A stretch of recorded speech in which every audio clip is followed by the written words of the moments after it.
If you're taking the LSAT 3 months from now, it's time to buckle down and get to work.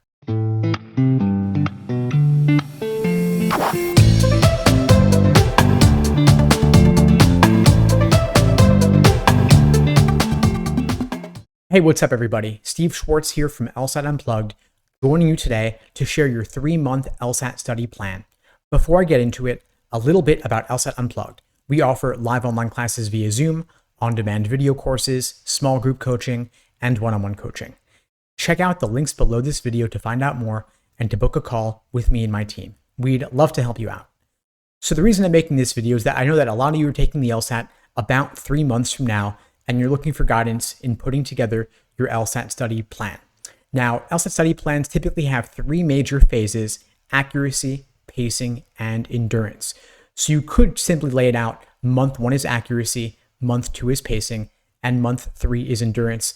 That wouldn't be a terrible idea. Now, to be clear, 3 months is the absolute minimum amount of time I recommend studying for the LSAT. Ideally, my students allow at least 5 to 6 months to achieve their fullest potential, studying at a slower pace, fewer hours per week. If you want to condense it and do more work in a shorter period of time, that's also, however, totally fine. Just recognize that it will take quite a bit of work. I recommend at least 15-20 hours a week minimum if you're studying in a condensed 3-month period. Now, phase 1, accuracy, is working on building a solid foundation, getting a clear understanding of each LSAT section and each question type.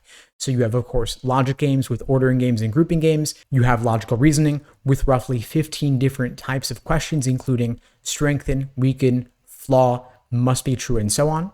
You have reading comprehension with global questions, local, inferential, natural science, social science as topics, and so on.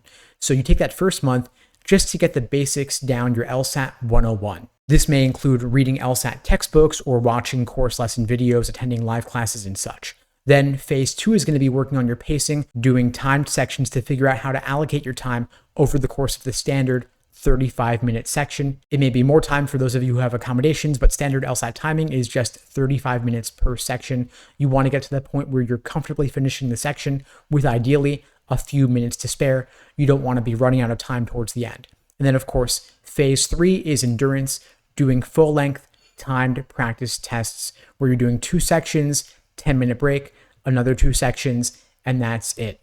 Now, ideally, you're going to take at least 10 full-length timed practice tests before the big day. You could do them 1 exam per week, starting in the middle of month 2, or if you're doing a more condensed schedule, you could do 2 exams per week, starting in the middle of month 2, roughly, or you could start doing timed exams a little bit earlier if you want to fit in those full 10 exams at a relatively slower pace.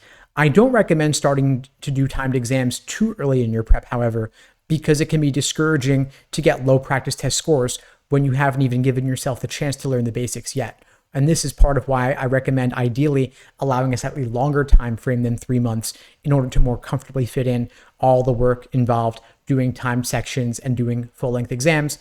But of course, I understand that everyone has different constraints around how they can study for the LSAT, how much time they can allow. You can get there doing fewer than 10 timed exams, however, it's totally possible.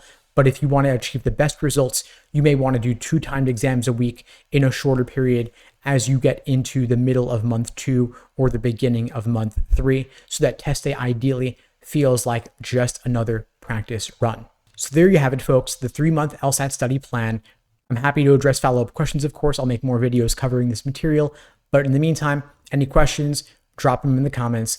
And if you know anyone else out there studying for the LSAT, looking to put together their LSAT study plan, and you found this video helpful, please do me a favor, share the link with them. I don't do any advertising for this channel. I rely only on word of mouth, and I'm looking to help as many folks as possible get the highest LSAT scores possible so they can get into the best law schools possible.